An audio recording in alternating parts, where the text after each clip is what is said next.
Hi everyone, it's Barry here from Mitosu. Thank you for joining me today, and thank you for joining me for this month's Stamp Around UK video hop.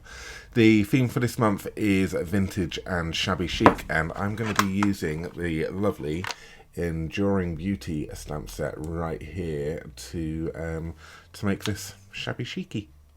So yeah, I will share with the products which I will be using with you very shortly. But if you do like to purchase anything from us, you can head over to our online shop. Details are on the screen right now, mitosucrafts.com/shop, and you can order your Stampin' Up craft supplies from us via that link over there. So do check that out. Have a little look, make a little wish list, because obviously this is a video hop, so there's going to be several of us. You can find the links down below in the description. So go down there, have a little look, check out what everyone else has made with the theme of shabby chic and vintage, and yeah, check out, and hopefully you'll get lots and lots of inspiration and ideas using a variety of stamp sets, techniques. I'm sure we're all going to come up with something completely different, so do check that one out afterwards. Remember, the links are down below right there. But I'm going to crack on. Let's show you what I've got what I've got in store for you today using the lovely Enduring Beauty stamp set. So let's go, camera down. I always feel like a bingo caller every time I do that. Eyes down. There we go. So what we've got here, as I mentioned already, we've got the Enduring Beauty stamp set, this one, and I'm going to pair it with some of the other sweetly scripted, but I'll show you on screen. It might be a little bit easier for you to actually have a little look at this. So I'm going to be using the Enduring Beauty. So this is this one right here, stamp set, and the masks right here. It does come individually, or it comes in as a bundle as well. I would say I'm only going to be using these two over here for today, but I would recommend you buy them as a bundle, because you get them as a slightly cheaper price as well.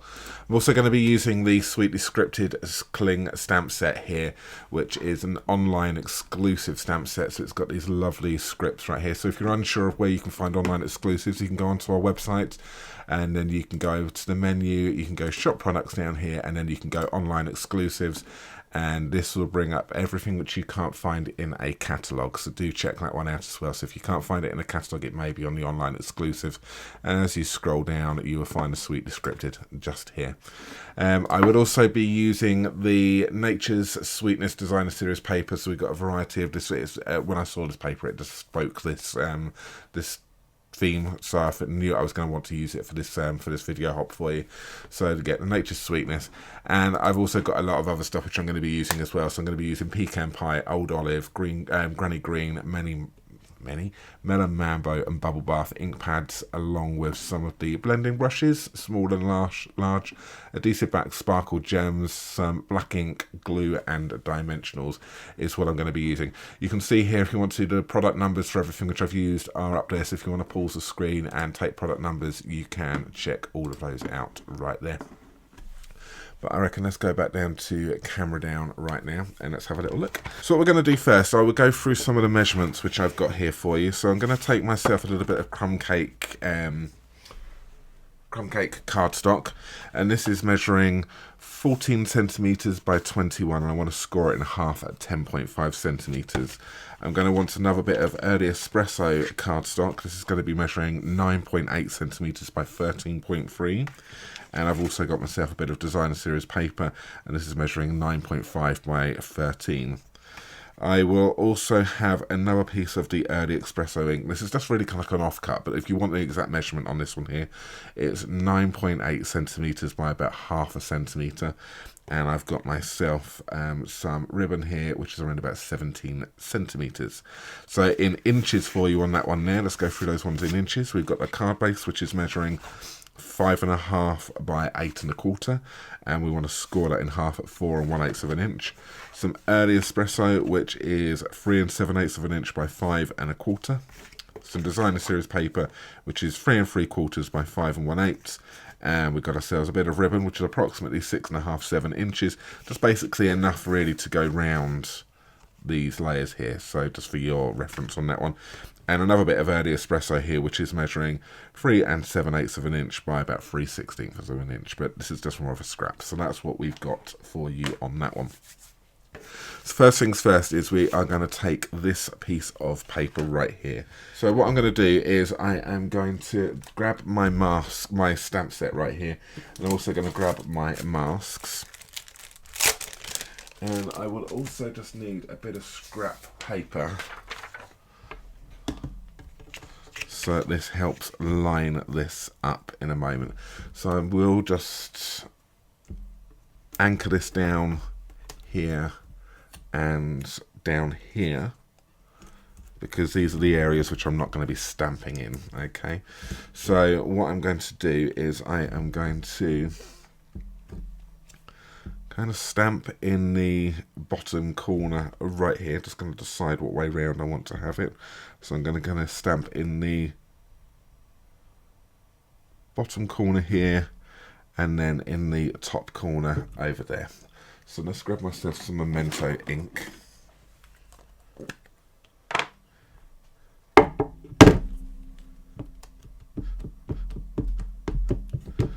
Ink this up. Now, I'm doing this first actually. What I may do is I may just change this quickly, because let me just do something else first.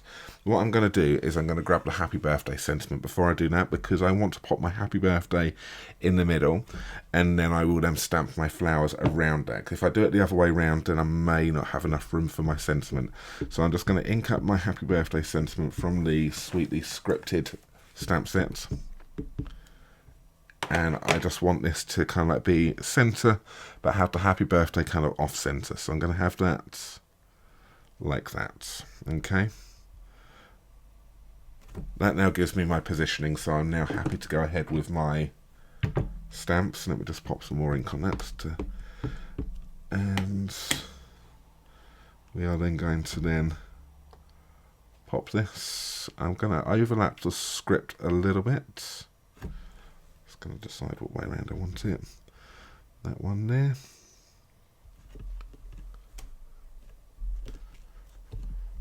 This is why having a bit of paper underneath is quite handy, because we're coming off of this.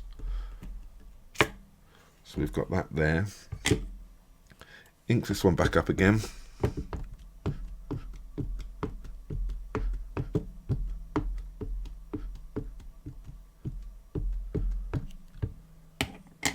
And then we then want to do the same in the top right hand corner, left hand corner, sorry, over like that.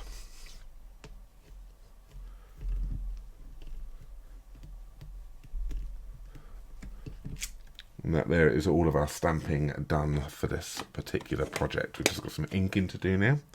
So the reason which we've got this down like that is that we're going to use the stencils, and we're going to start off with stencil number 1. And I'm just going to find where this is, which is that particular one there. So we can remove this for the moment, because what I'm going to need to do is I'm going to need to pop a pencil mark in this, because this will help line this up in a moment. So I've lined up these flowers right here, and I'm just going to just draw around this little notch here. Will kind of give me a bit of a anchor point, a reference point for when lining up all of the other stencils. Okay, so once we've done that, we can then just anchor these pieces down like that, and then we're going to start inking up. So the first colour I'm going to go with, some Bubble Bath, and I'm going to take myself a blending brush. I'm going to ink up with some Bubble Bath, and I'm just going to ink these flowers up right here.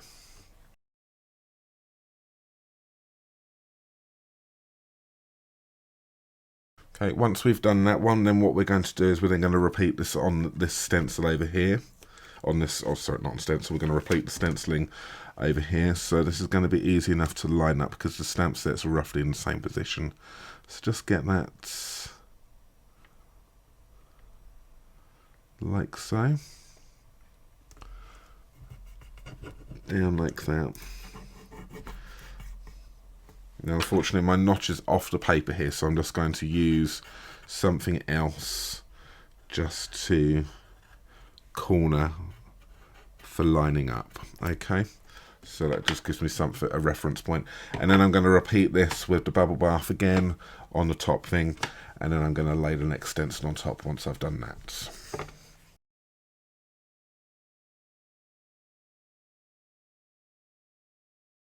And there we have it. There's those two done.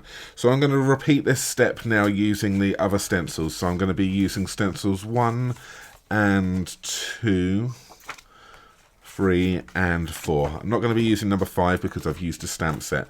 So the same thing, I'm going to go straight in with number 3 first, which is the details. But because I popped these marks here, then it's going to be easy for me to help line this up and get it in position. So just go ahead and do that for this one and this one up here, and then repeat that for stencils 2, 3 and 4. Just forgot to mention, I will be using the Melon Mambo for the stencils number 2. I will be using the Granny Apple Green for the 3, and I will be using Old Olive for the 4. Okay.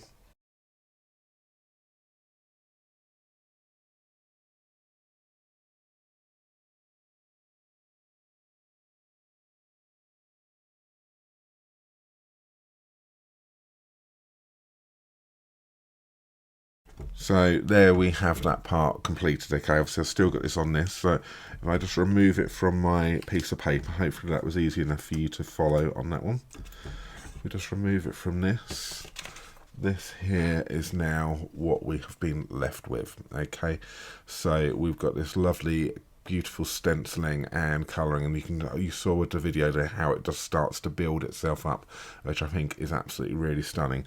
So if you wanted to, you could leave this like this, and then you could just mount this onto a little bit of your early espresso and pop onto your card like so, which I think works. Is still a very lovely card. But remember, this is a vintage and shabby chic video as well, so we're going to make this even more shabby. So what I've got is I have got myself my snips. So I would recommend for this technique you have a nice pair of snips. I would really recommend our snips for this one here. And what we want to do is we want to now ruffle up these edges. So we're just going to go along, and I'm just going to tear and rough up. Okay, it doesn't matter, you want it to look messy. So I'm just literally just running this along like so, and going right up to the edges. Okay, so I'm going to do that on all 4 sides to get this all nice and messy.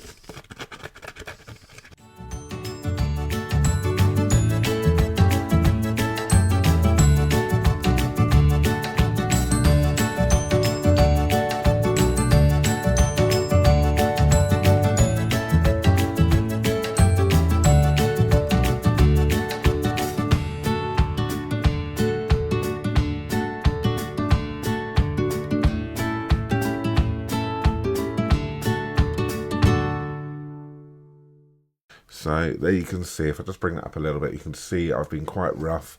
I've had bits where it's torn right into it like this.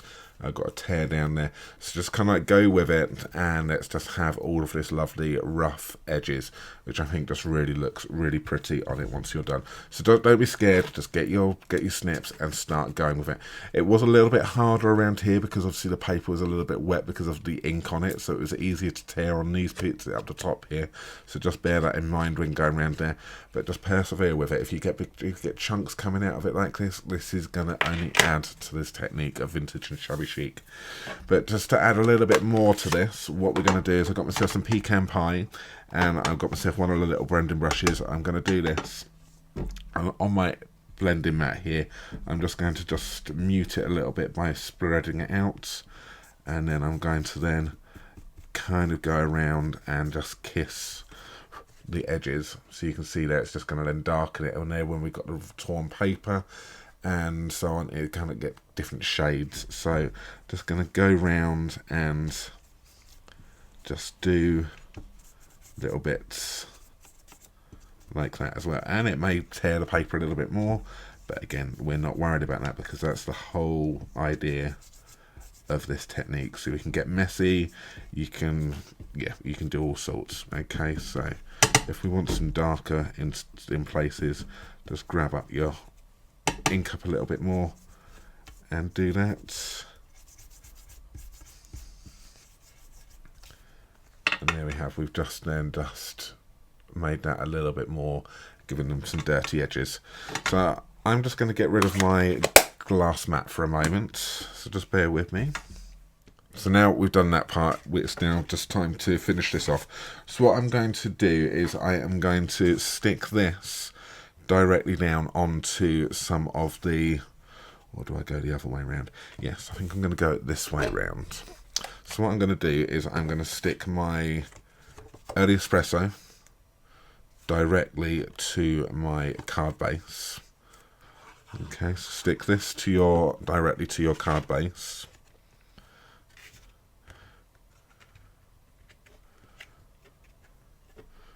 Like so. And that's giving us a nice little border around there, so we can still see some of the lovely crumb cake colour coming through. But this is just going to act as a little accent for you. It's not going to be, it's not too much because it's not much bigger than this piece right here. And then on this piece, what we're going to do is we're going to look at some dimensions. Just before I didn't show you the back side, but just look at the back side of this paper as well. It's absolutely stunning. It's a shame to kind of cover it up really, but you get a big 12 by 12 piece in here, so cover away, use all pieces. And we're going to pop some dimensionals in. Because we've got the tearing in there as well, it's going to kind of, you kind of need a little bit of height, otherwise it's just going to buckle really. So we will do that along the edges, just to kind of support that. And yeah, I think we're good there. And then remove your backing paper off. So if anyone's wondering, we pop the lines on our dimensionals, one just so they're easy to find on the table when we've got it, and obviously it makes it easier to work out what ones we've taken the backing papers off. So because then you haven't got lines on them, so it's just a bit easier to do that. So if anyone was wondering.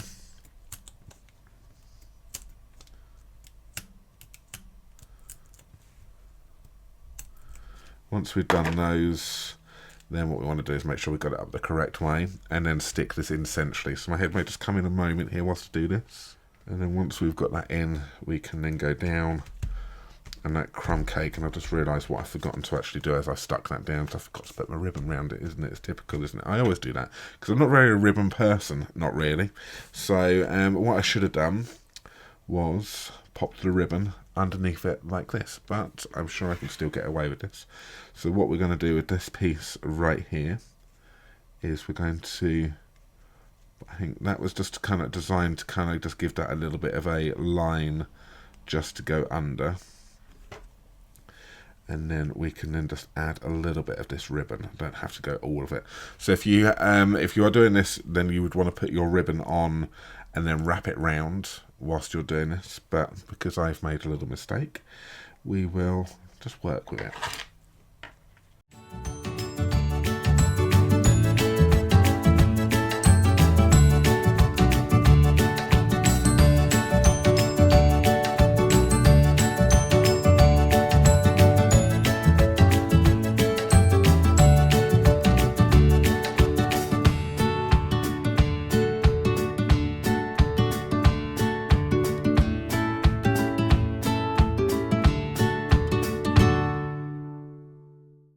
And then just to finish up, what we will do is we will add ourselves some of the adhesive back sparkle gems, which we've got here, and I'm going to use the black ones which are on this, and I reckon I'm going to go with some of the larger ones. So let's go with one large one there. Let's take another large one down there, and then we'll take one of the little mini ones, and let's just add you around there like that. And there we have it. That there was my take on a vintage stroke shabby chic card using the Enduring Beauty. You wouldn't. I don't think you would necessarily pair the Enduring Beauty with a Shabby Chic and Vintage. So I'm quite pleased with how I've done this one. I've got a nice bright vibrant colours coming from the flowers, but then by just tearing and distressing the edges of this paper, I think has just really just set that off a little bit. So this was my original one, which I did. So I did it without the early espresso layer on this one, and I wrapped the entire ribbon all the way around the outside, so that was the step which I forgot to do. So yeah, and then I just tucked that one underneath. So that's that one there. But I've made it a little bit smaller on this one just to add in that layer and just to show off that little bit of crumb cake. And I think this one here is just a little bit more, I just prefer that brown border, and I've done my distressing a little bit more on this one and brought it in just a little bit, rather than on this one I've just done the edges. So there's two ways there, but that there is the one which I have done for you live today for the Stamp Around UK video hop. I hope you have enjoyed that. Like I say, do remember to hit everyone else's links down below in the description. Check out what everyone else has done with the same theme. Have a little look at what stamp sets they've used and what techniques they've used. I'm sure with this one you're going to get a lot of techniques, so do make sure you go and have a little check out of those as well. And remember to do come back and have a little look at our online shop. If you've got a wish list, go over to mitosucrafts.com/shop and order your Stampin' Up! Craft supplies from us via that link over there on the screen right now. But on that note, I think I will say goodbye. Let's just do that and do that. So again, thank you so much for watching. We will be back with you again for another Stamp Around UK video hop at the beginning of next month, which will be May. Not sure what the theme is yet for that one there, but do watch this space and I'm sure it'll be something amazing. But remember to also check us out on our weekly YouTube lives, which we come live to you on a Wednesday, and a Sunday, and on a Friday evening for Funfold Friday. So do check us out over there as well. In the meantime, thank you very much for watching, and we will see you again very soon. Take care for now. Bye-bye.